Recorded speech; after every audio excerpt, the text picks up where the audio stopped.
Welcome to episode 24 of the Undiscovered Games video podcast, where we take a look at the lesser-known board games of the world and share those with you.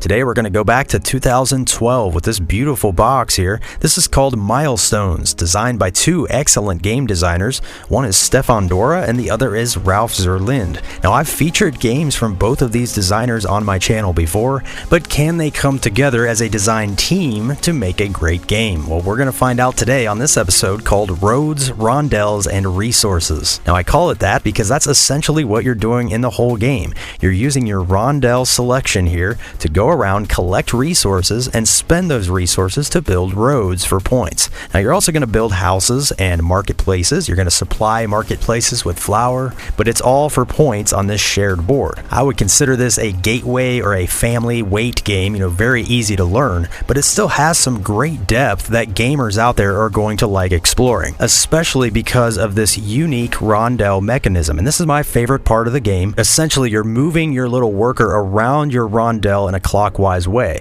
You're going to gather resources up top from these people, and then you'll get to spend those resources to build things on the main board. There's a major catch here. The catch is when you hit this castle, every time you make a lap around the Rondel and hit the castle, you must stop and cover up one of these workers up top. So you're going to lose them for the rest of the game.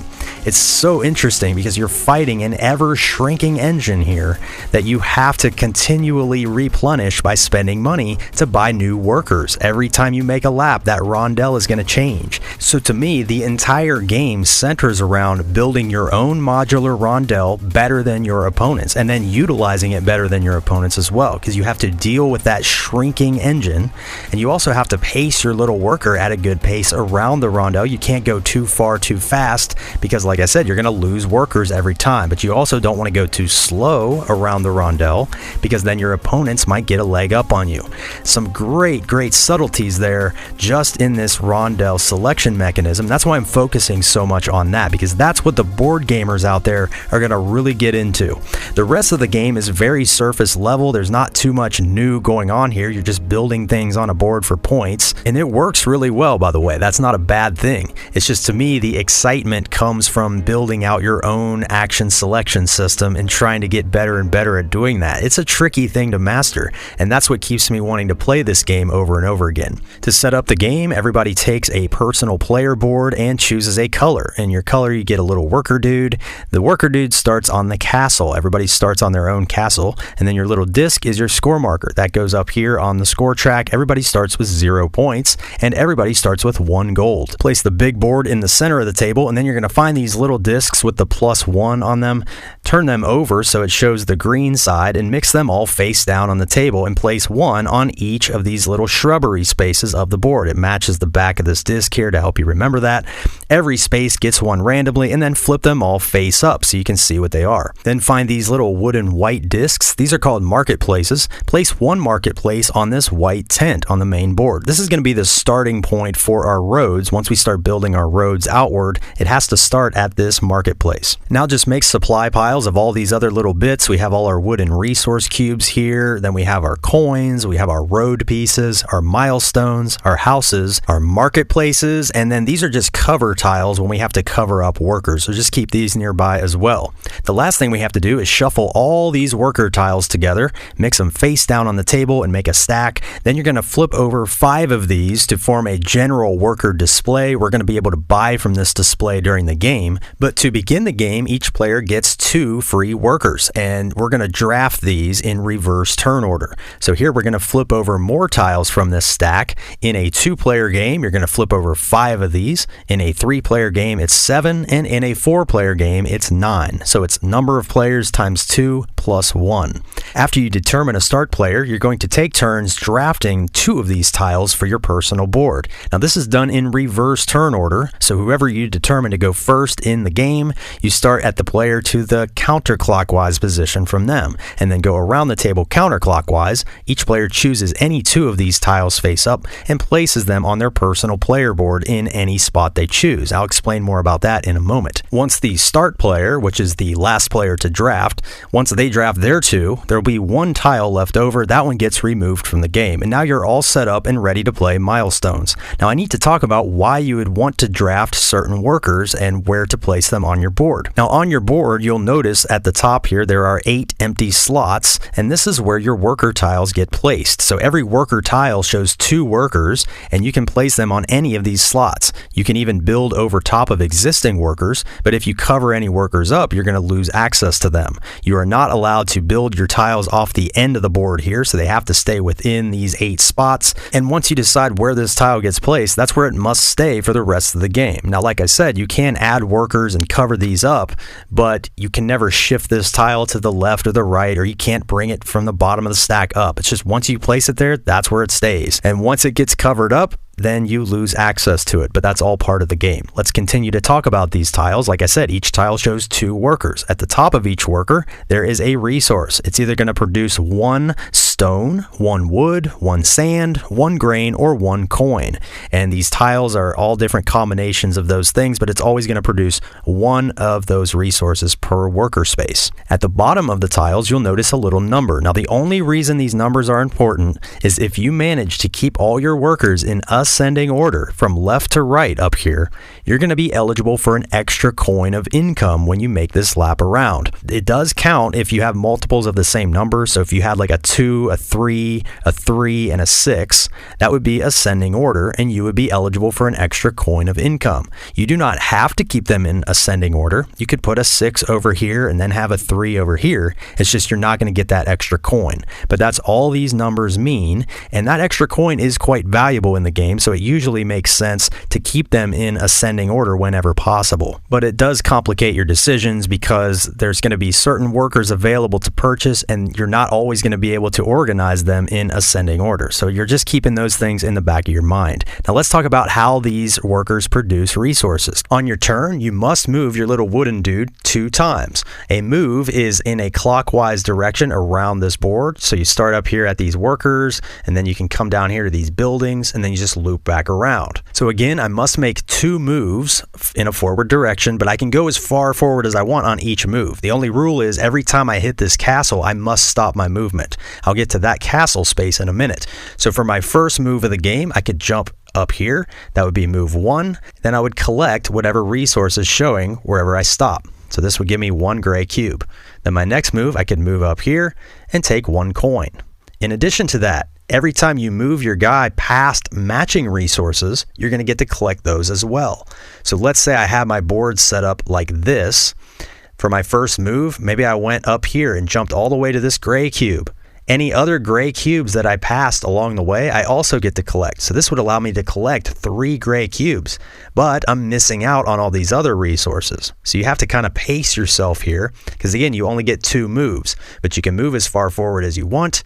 Any matching resources that you pass over on that movement, you get to collect. So if I started my movement here and moved up here to this gray cube, then I would not get these gray cubes because I did not pass over them on this movement. So that's how you go about collecting resources, and as you can imagine, that leads to some really fun choices when deciding how to build out these workers up top. It's a really tricky and interesting mechanism. So after you've stopped up here at these worker spots, then you'll progress around this corner, and you'll stop first at this red building if you want to, then you would go over here to this building, then the castle. So if I stopped at the red building, the first thing I do is check my workers up top, and if they are in numerical order, ascending from left to right, I'll get a coin. And that's what this symbol means here. But again, I have to stop at this building if I want to utilize that.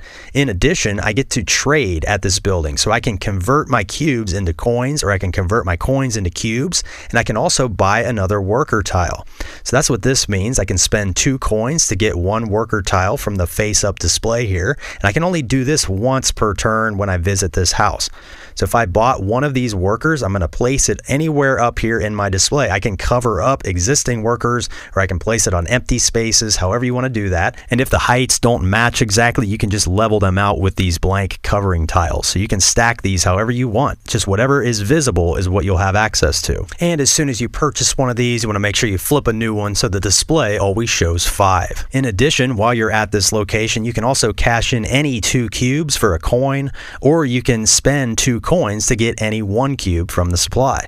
So you can do this however you want, in whichever order you want, and however many times you want, but you can only ever buy 1 worker tile when you're at this location.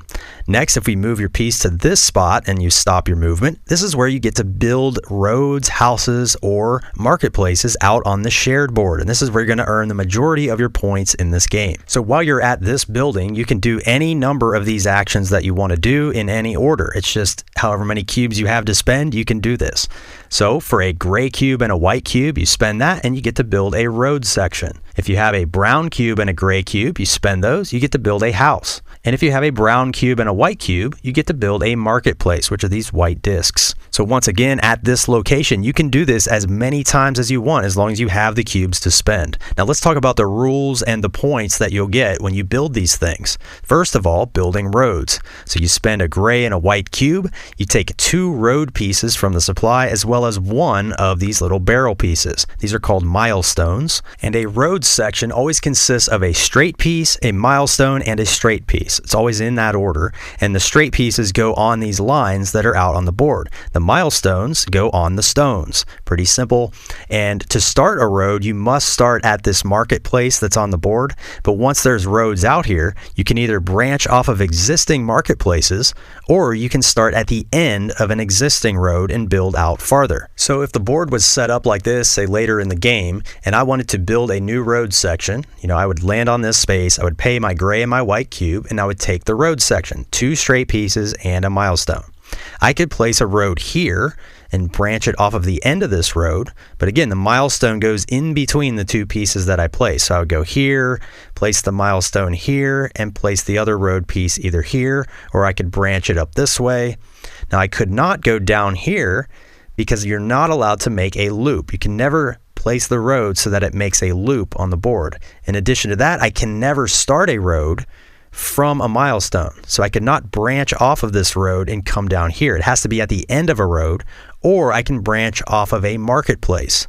So I could start a road from this spot because this is a marketplace, and I could start a road going up this way. Wherever you place that milestone, you're going to get that many points. But again, it always goes in between the 2 road pieces that you lay at that moment.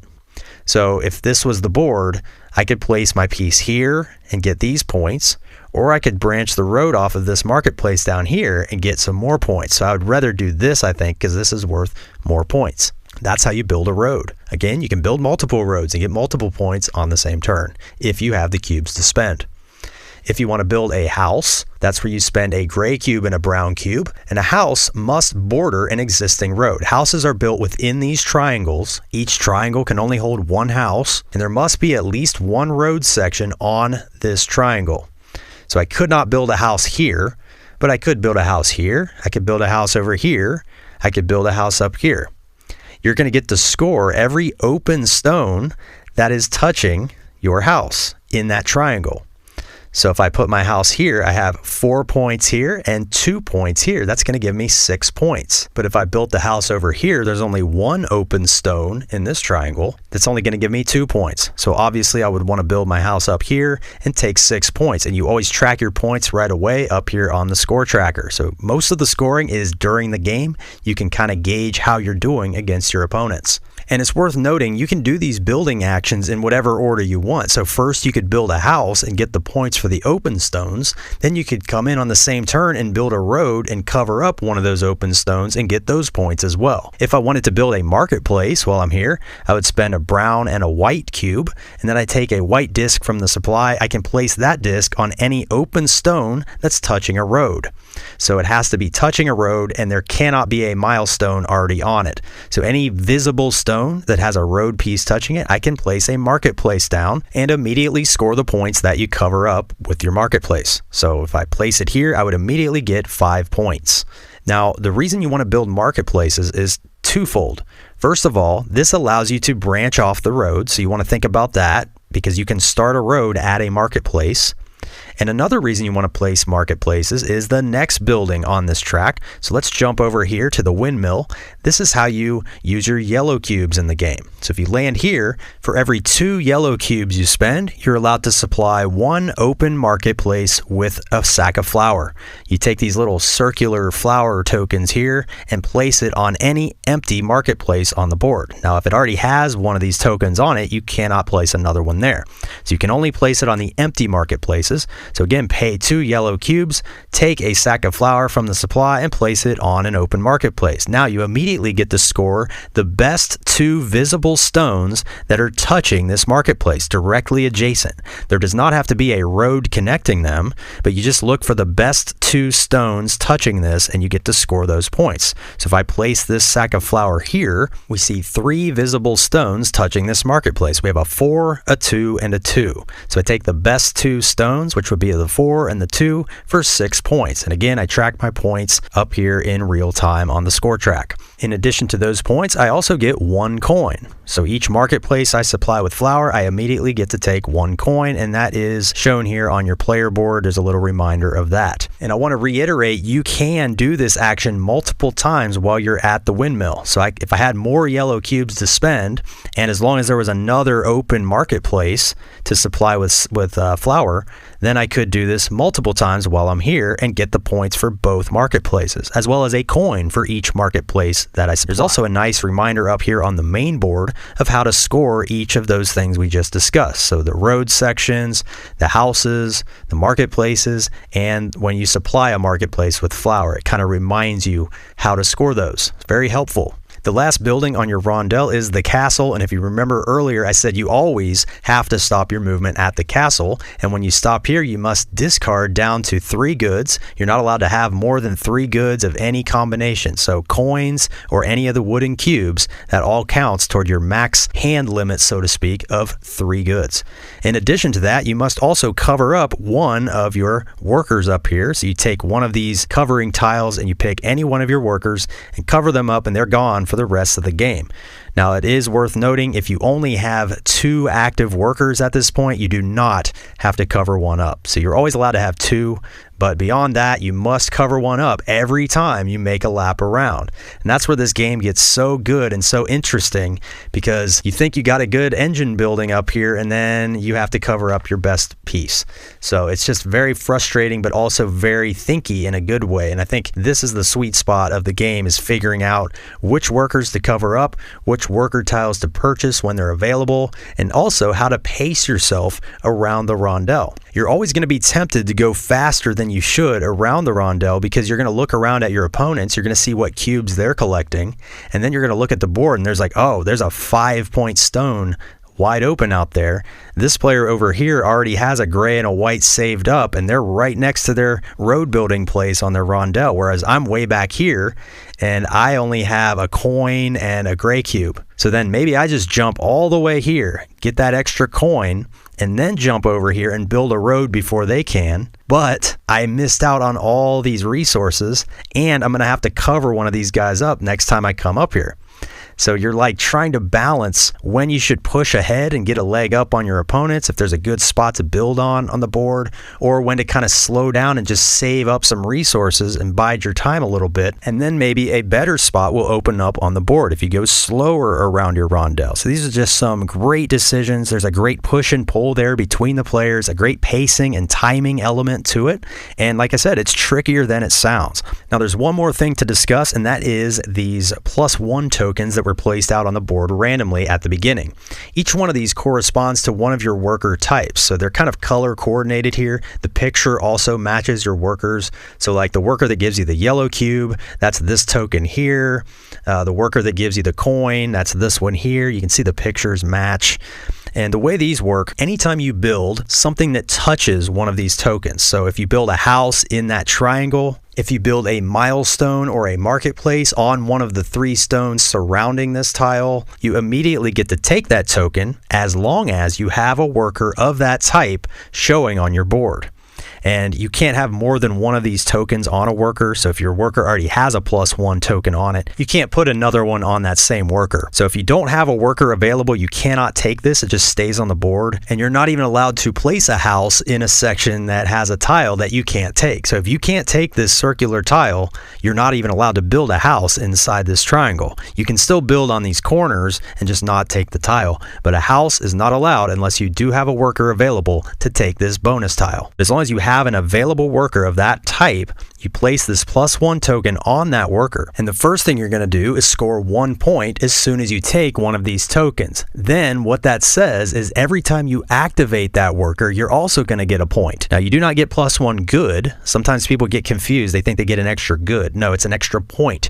Anytime that guy gets activated, you just score a point. And that can be from passing over him and getting multiple resources of that type, or if you land on him and get that resource, however it gets activated. If he produces something, he's also going to produce a point. And it's also worth noting, if you have to cover that worker up, then you also lose that +1 token. So that just gets removed from the game at that point. That's pretty much the whole game. You're going to keep going until a player reaches or crosses this threshold. So depending on how many players are playing, you'll see here on the score track, we have a spot for 4 players, 3 players, or 2 players.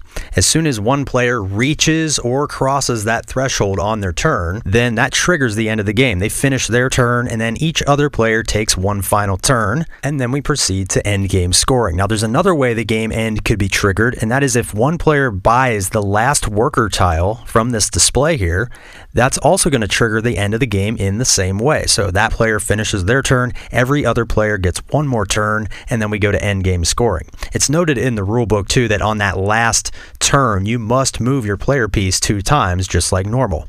So at the end of the game, we do a final scoring. The end game scoring is very simple. It's just majorities in each of the categories of workers. So we have these 5 worker types. We have the coin guy, we have the stone guy, the wood guy, the sand guy, and the grain guy. At the end of the game, you just look at your player board. Any of your workers that are still active count toward this, and we just determine who has the most of each type of worker.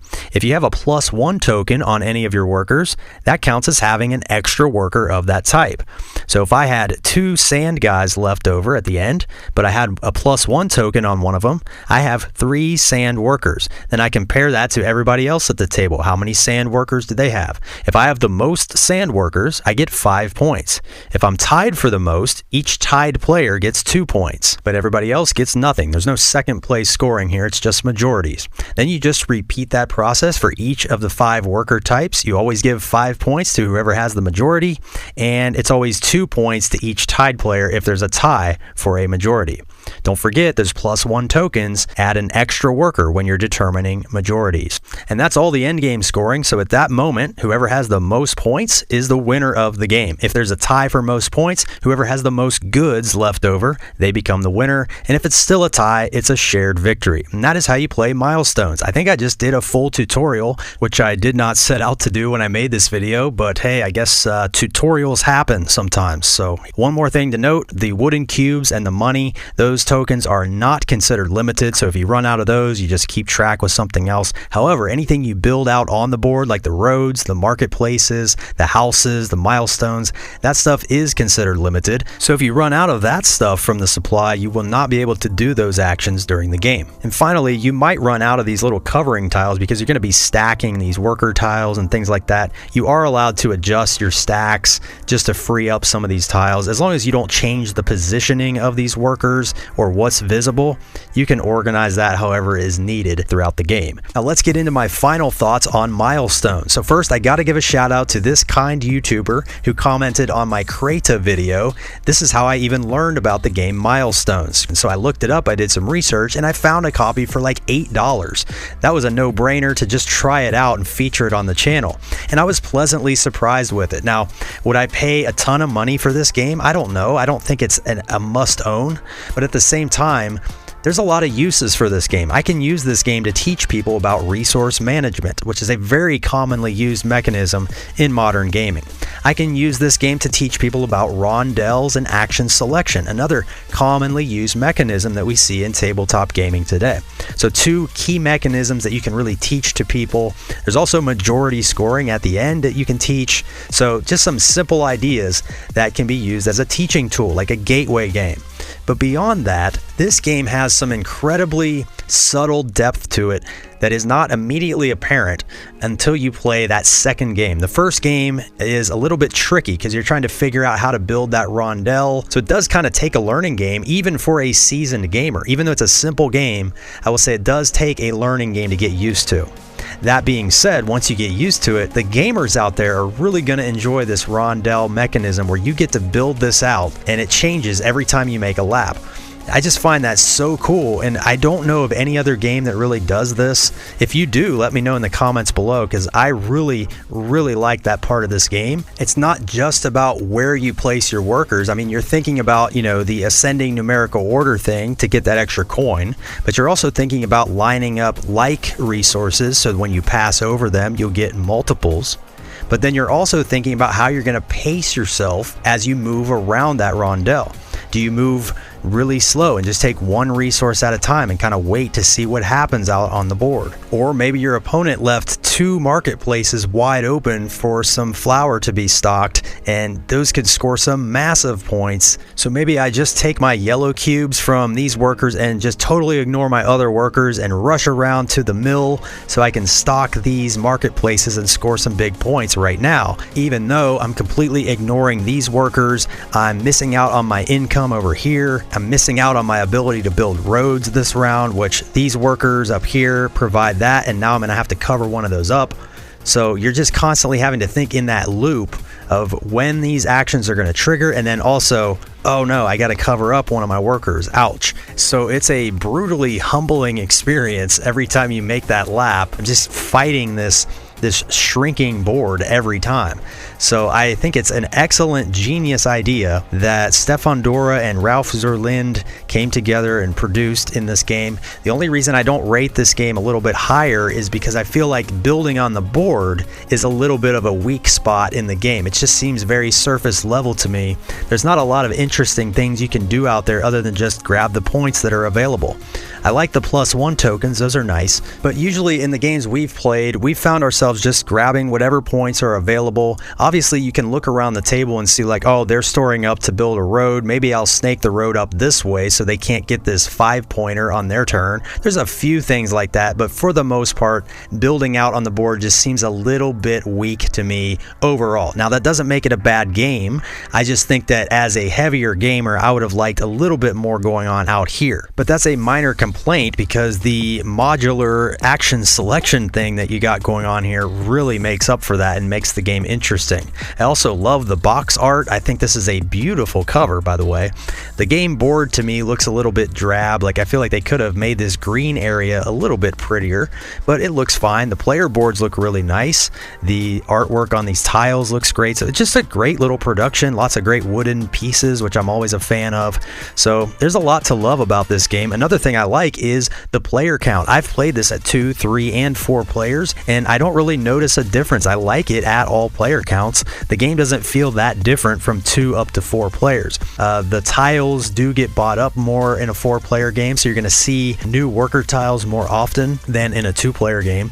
But other than that, the game felt pretty much the same. The scores have been pretty close every time we played. I think we've logged 7 or 8 plays of this now, and every time we play, it's a pretty close game. So I don't know about that end game scoring. That's another thing I'm a little bit iffy on. It just seems kind of tacked on to me that you would get majority scoring for the worker types, because the game is more tactical throughout. Like, you're not thinking long term. You're hardly ever going to be like, I'm just going to buy that coin guy so I can have a majority at the end. Now, if the game's getting close to the end, then you might think about buying a worker just to get the majority points, but most of the game, you're not thinking that far ahead because you know you're going to be losing most of your workers throughout. So that part of the game seemed a little bit iffy to me. I don't know how necessary that is, but it's fine. It didn't take away from the game. I just don't know that it is necessary. So that's it. That's Milestones. Let me know in the comments, have you ever played this game? Does this look like something you would enjoy? And have you ever played another game that uses that similar idea where you have like a rondel and you get to modify it every time you go around? I can't think of another one off the top of my head. So let me know in the comments, because that to me was the sweet spot of Milestones. If you love to find these little hidden gems that are out there in the board game world, make sure you're subscribed to this channel right here.